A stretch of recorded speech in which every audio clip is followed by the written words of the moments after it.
Marrying for money sucks. Marrying for money sucks, and I don't recommend it. I met my husband when I was 17 years old, and he was 40. A fact that still makes me cringe if I dwell on it too long. I knew even then, deep down, that the age gap was disturbing, but at 17 you believe you're mature beyond your years. Of course, in hindsight, it's painfully obvious that I was a teenager with the brain of a teenager. Yet there I was, convinced I could handle an adult relationship with a man over twice my age. My future self would love to jump back in time, grab me by the shoulders, and say, "What the hell are you thinking?" But that's not how life works. We started dating when I was still in high school, and by 19, I was married. The only reason he married me is because I was hot. That's it. Really, the reason I married him, because he had money. People around us might have had their suspicions, but we didn't hide it particularly well. We didn't need to. We were both adults, in the legal sense, if not in the emotional one, and we thought we were making a strategic decision. He got a young, attractive wife who made him look good. I got financial security and the promise of a cushy life. Win-win, right? It's not that I have zero redeeming qualities, or that he and I share no chemistry at all. We do love each other now in our own way after 20 years of building a life together. We've got 4 kids, we share hobbies and memories, and there's real affection between us. But the foundation was always this transactional deal. He provided money and a stable life, and I provided my physical attractiveness, my youth, and, implicitly, my obedience. When you make that kind of deal, you're building your marriage on a power imbalance that will never completely go away. I could go back in time, I'd slap myself so hard I'd think twice about walking down that aisle. Not because my life is a wreck now, but because I can see, in a million small ways, how that inequality shaped everything that followed. The unspoken deal. When you marry primarily for money, you might imagine you're being smart. Maybe you don't care about the age gap or the differences in life experience. Maybe you assume you'll figure out the emotional side later. What nobody really tells you, or maybe they do, and you're too stubborn to listen, is that you will pay for it every day, in ways you can't foresee at 19 or 17, if you start dating that early. The debt you owe isn't just financial. It's not just, well, he pays the bills, so I owe him gratitude. It's a deeper, more corrosive sense of obligation that seeps into every corner of your life. It's the knowledge that the stability you have, house, car, kids taken care of, the freedoms you enjoy, are all courtesy of his wallet. And you know he can pull rank anytime he wants. He doesn't even have to say it. He might never look at you and say, "Because I pay for X, you must do y'all." But you feel it in the way he makes decisions on your behalf or dismisses your preferences, large and small. He'll pull rank at the strangest times. Maybe during a disagreement about what car to buy or how to decorate a room, maybe over a decision about your personal goals or your kids' schooling. You'll say, "I think we should do it this way." And he'll shrug and say, "But we're doing it my way." No big argument, no dramatic confrontation, just a final pronouncement. And you'll realize it's because he can, because the unspoken deal is that he's in charge. You might be an intelligent, competent adult, but in this marriage dynamic, you're second in command at best. This undercurrent of power plays out in 1,000 small gestures. You want a certain brand of groceries. He might buy something else. Shrugging off your preference, you have an idea about how to invest the family's money. He'll humor you, but ultimately do what he wants. You want to pursue a new career path. He'll question if it's worth it, subtly reminding you that you don't need to work, because he's the main provider. All these interactions over months and years remind you who holds the purse strings, and by extension, the final say. The bedroom and beyond. When you marry for money and he marries for hotness, sex becomes part of the transaction, whether you intend it or not. Even on days when you're not up for it, you'll feel a twinge of guilt, a sense that you owe him. Maybe he doesn't force it. Maybe he's not abusive, but the dynamic still lurks in your mind. He gives me everything, so don't I owe him this? It's a psychological weight that can turn intimacy from an act of mutual desire to a silent chore, or an unconscious bargain. Yet it's not just about sex. It's about every form of emotional or physical labor. House chores, child rearing, organizing your social calendar. There's always a voice in your head saying, "He pays for everything, so I have to do more." Perhaps you internalize that without complaint, but eventually it grates on you, because the understanding was, "Hey, I'm hot. He's rich. This is a fair exchange." You never expected to feel so beholden day in and day out for decades, but that's how it goes. People told me, They warned me. They said, "He's way older. He's got the money.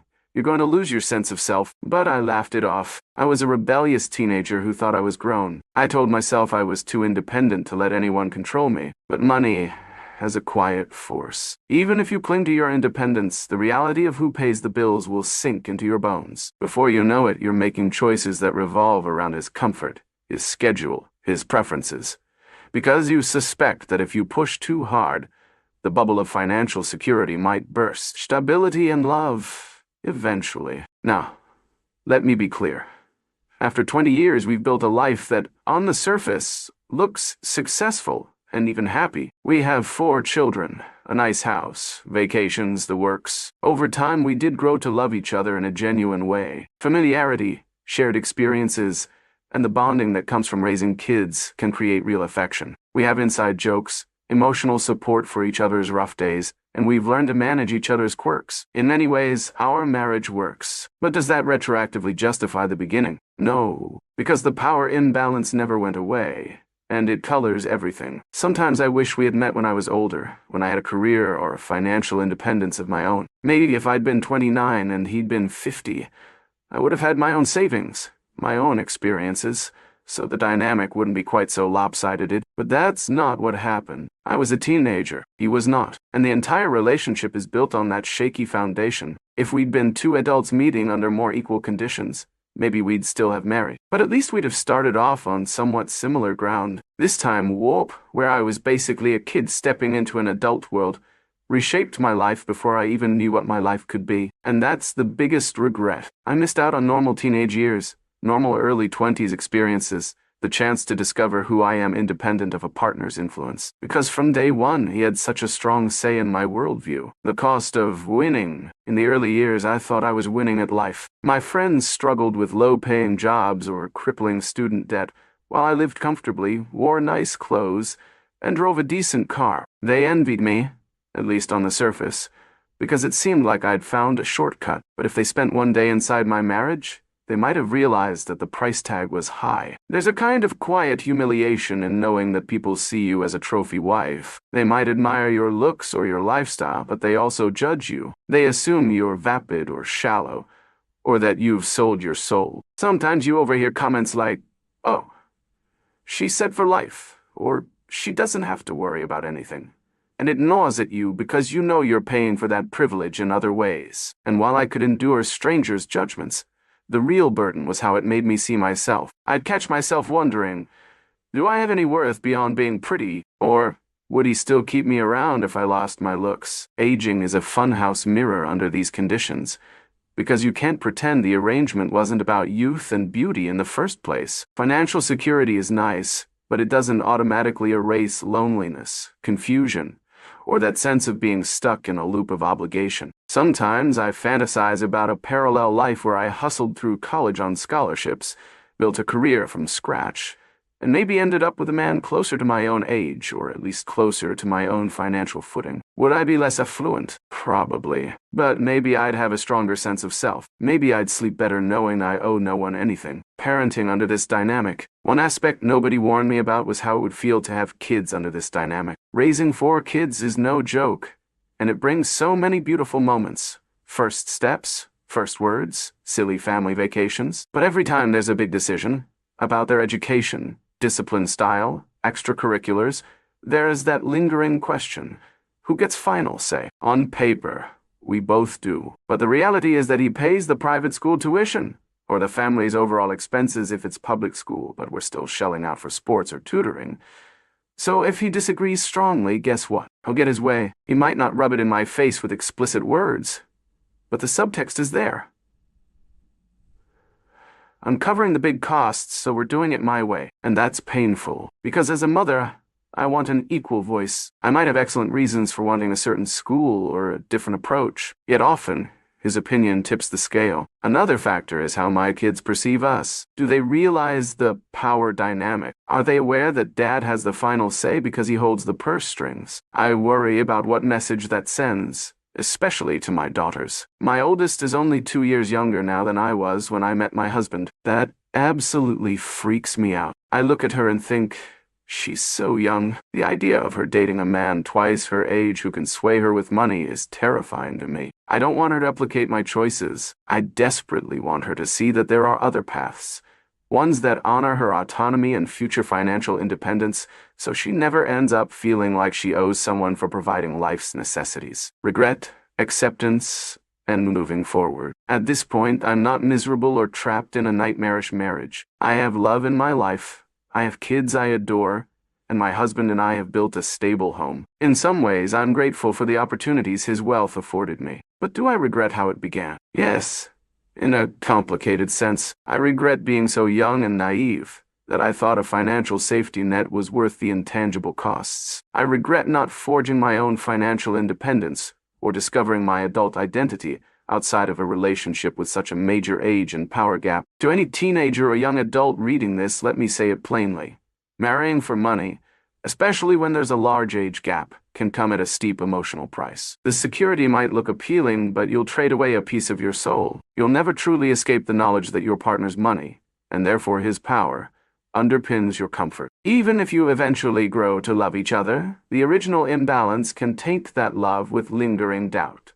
Would he have chosen me if I wasn't young and attractive? Would I have chosen him if he was broke? Those questions don't go away. They might quiet down, but they stay in the background, waiting to surface in moments of conflict or insecurity. People might say, well, you have a nice life, so quit complaining. And sure, I'm not starving. I'm not homeless. I'm not dealing with constant fights. But the mental and emotional load of that foundational deal is heavier than most realize. It's something you carry in your day-to-day interactions, your arguments, even your moments of joy. In the back of your head, you know the ledger you created when you said, I do for pragmatic reasons. Love can grow, but can it fully erase the transactional element? From my experience, no. I'm sharing this not to wallow in self-pity, but to caution anyone else considering a similar path. When you're young, the lure of financial stability or a glamorous life can be blinding. You might think I'm strong, I won't let him dominate me. We'll be equal. But unless you bring substantial resources of your own,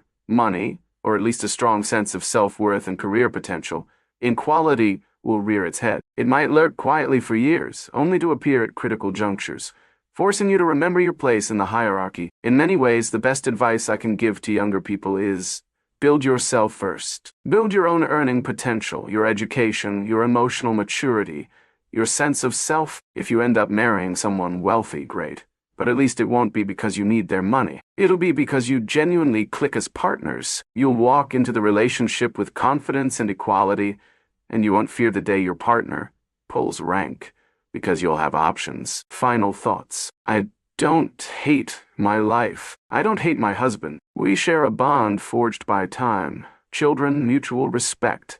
At least as much respect as we can muster within our dynamic. But if I could go back and talk to that teenage girl, I'd urge her to wait, to figure out what she wants out of life before aligning herself with a man more than twice her age. To earn her own independence so she wouldn't feel indebted to someone else's bank account. 20 years in, I'm stable, yes. Comfortable? Sure. But there's a corner of my mind that wonders what it would have been like to forge my own path, unencumbered by the silent debt I pay each day to the man who married me for my looks, while I married him for his money. If you're considering a similar path, I implore you to think about the longer-term implications. A short-term fix, like financial security, can become a long-term burden when you realize you've essentially signed onto a lifetime subscription of owing somebody. That unspoken debt might not be worth all the material comforts in the world. Marrying for money sucks, and I do not recommend it. If you're looking for the short answer, that's it. It's not a fairy tale, nor is it an irredeemable horror story. It's simply a life choice steeped in power imbalance that will never fully go away. And when you're 19, you don't see that. You think you can handle it, until the day comes when your spouse pulls rank and you feel the rug slip out from under you. And you realize with a bitter taste in your mouth that maybe love and money don't mix nearly as well as you imagined.